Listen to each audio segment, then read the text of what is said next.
have the current stock market update for NIO Incorporated, stock ticker NIO. Before we begin with today's chart analysis, if you find these educational materials to be helpful, please remember to click the like and subscribe buttons and leave your thoughts below in the comments section so that other traders can find this information more easily on the platform.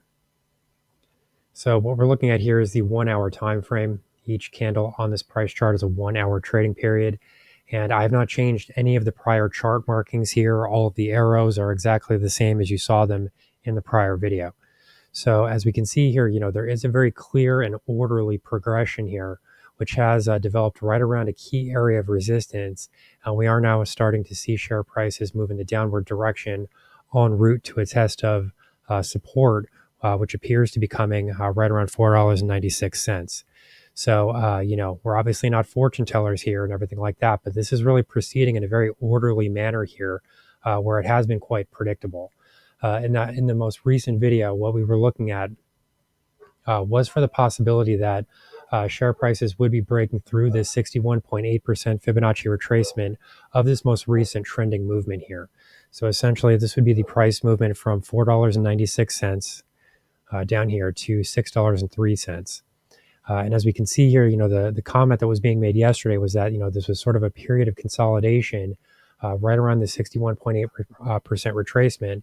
And it is possible that you get a bounce here. However, if you see share prices break below this level, the expectation then becomes, one where we expect share prices to continue to move in the downward direction in an accelerated fashion. So the rate of momentum then would be expected to increase.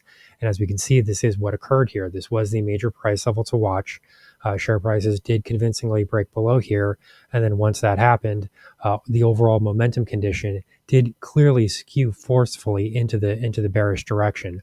So now that this has happened, we have now broken through the 61.8% Fibonacci retracement, and we have now also broken through the 78.6% Fibonacci retracement, which is significant because, as you can see here, this was also a level of support, historical support, that was being seen previously.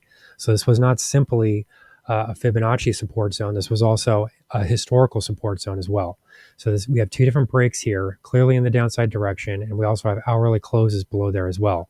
If we were to move down to the shorter term timeframes, what you would actually see here would be a retest of this area from the bottom. So we can actually do that quickly, just so that we can see what this actually looks like. So as you can see here, share prices break forcefully through the support zone. Momentum starts to accelerate. We find a little bit of a bottom as those short positions probably start to take profits from the shorter term perspective. We then see a little bit of a bounce, but it's not able to exceed the prior support area because this is now expected to work as resistance. And we're now starting to roll over from here once again.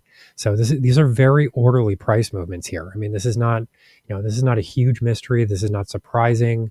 As long as we're able to develop the proper support and resistance levels, we can make very accurate projections as far as what is most likely to occur in the future. This doesn't mean that it's a 100% probability. It means that it's most likely to occur. So that would mean more than 51%. We're not here to predict the future. We're here to assess probability. So that's the key distinction that needs to be made.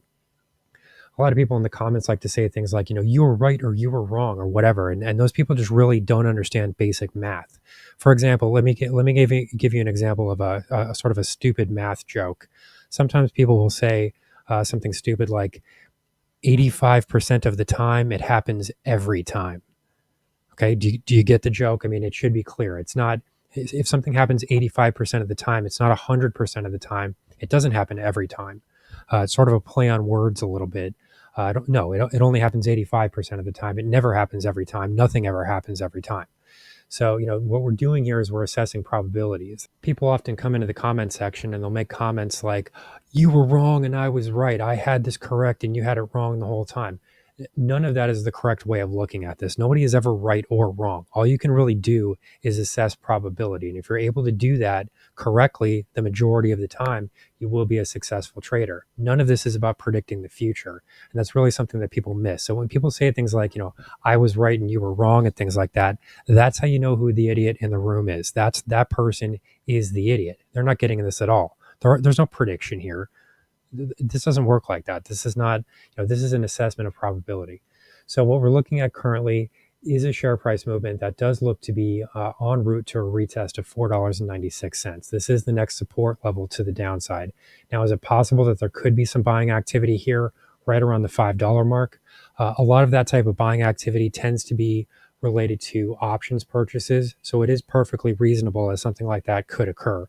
Might we not actually test this support zone at $4.96? Sure, it's possible.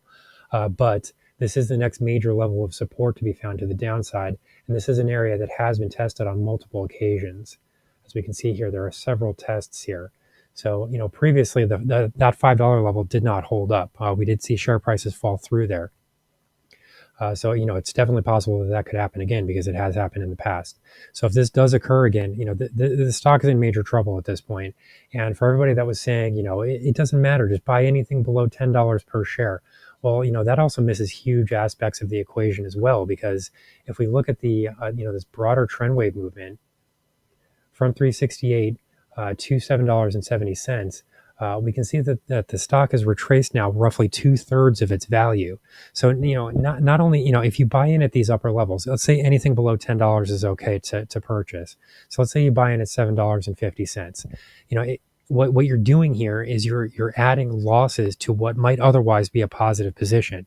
So, for example, if you bought in at $3.60, you see share prices move higher, and then you buy again at now $7.50. You've got a couple of different positions that are working against each other. You've got this positive position that is showing some gains, but at the same time, you now have an additional negative position that is creating losses at the same time. So if you had simply waited for a better entry point and used the chart analysis to find a better entry point, you wouldn't be dealing with those losses, and you would be able to average down at more preferable levels.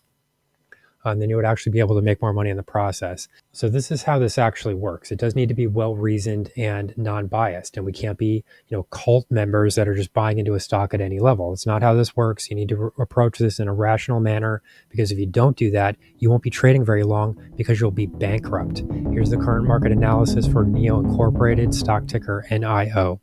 Our high value trading strategies membership is currently available for a limited time for only $9.99 per month. These high conviction investment strategies are characterized by superior risk to reward metrics that target massive market beating returns over time. Join now to outperform the market, lock in this special introductory rate of just $9.99 per month for the entire lifetime of your membership, and start trading stocks with the pros.